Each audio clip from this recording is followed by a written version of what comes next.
Hey YouTube, it's your boy Big G back with another review. It's been some time, but recently, just yesterday, I watched the movie Birds of Prey with Harley Quinn, Margot Robbie, and a bunch of other actresses that I don't know the name of. I'm sorry. However, I liked the movie. Now, I'm not saying that in a sense that I'm on the border of I like and I don't like. I'm saying that in the sense that I enjoyed the movie because it's funny. I enjoyed the movie because it's adventurous. I enjoyed the movie because it's full of action and it's full of course, the craziness that comes with Harley Quinn.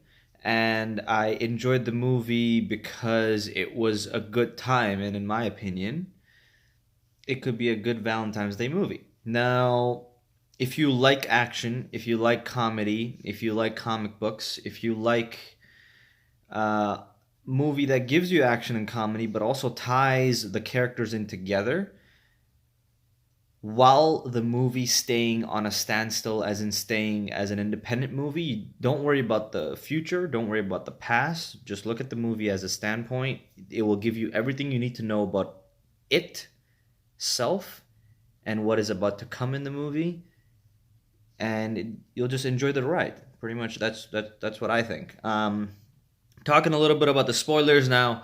Um, yeah, I liked the way that they shaped each and every character. I loved the way they connected each and every character.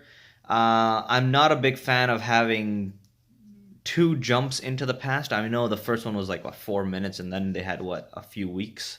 They had two different jumps, but when you watch the entire thing together, it makes sense and it ties.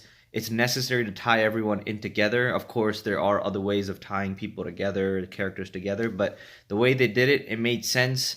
I love the subtle comedy, like the subtle comedy where the hyena is just laughing in the background while she's talking, or she bangs this guy's head a few times on the horn, and it's like bang, I'm gonna hit this guy, bang, I'm gonna hit that guy, bang. It's like beep beep beep beep beep, and it just becomes into less of an action scene and more of a comedy scene, and just those type of things. Um,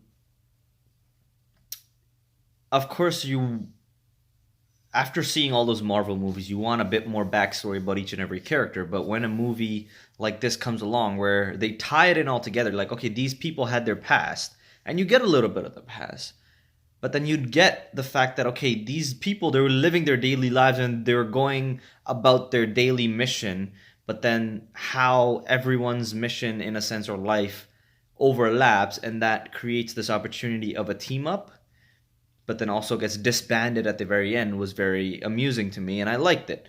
Now, maybe one thing that I did not like was just like in some instances the movie, like it's not slow, but like okay, the villain itself, right? Like the villain itself, Black Mask, right? In the comic books, he's very cunning. He's very, like the 1980s villain with the suit and all about the cocaine and the, machine gun and, just very serious guy. He's not like a jacked up cocaine. Like he's not a guy who's jacked up on cocaine and is just very energetic, and half the time he's just manipulated by his own henchmen, Like he's not that kind of a guy, even though they showed him like this, which is fine. It made for a good character, it made for a good villain, in my opinion. It wasn't a bad villain. But maybe they could have taken a different approach, and that would have made it even better, is what I'm saying.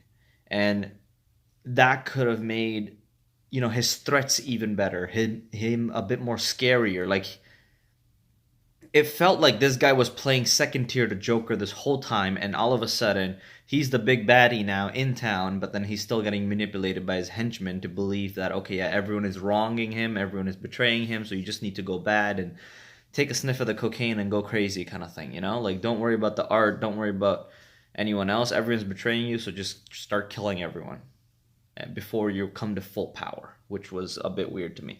Besides that, I like the movie. I give it a solid, I think it's a solid 8.5 out of 10, because I know some people will not like the movie just because it's not Marvel.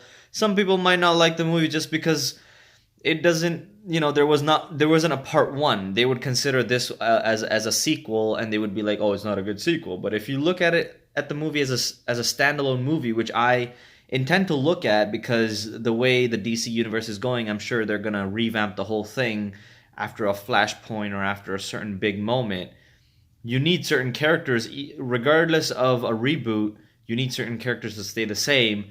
For example, Wonder Woman, Aquaman, and one of them is Harley Quinn. And I believe that they have Margot Robbie is the best person to play Harley Quinn, and she does it properly, and she did it well. She did it good. So I love the movie. 8 out of 10. You don't have to be drunk to enjoy the movie. Just need to, I guess, love chaos. That's it. Anyways, guys, I'll see you next time. Please like and subscribe. Please comment below. Let me know what you think about the movie, if you've seen it or not. And I'm going to see you next time. Thank you.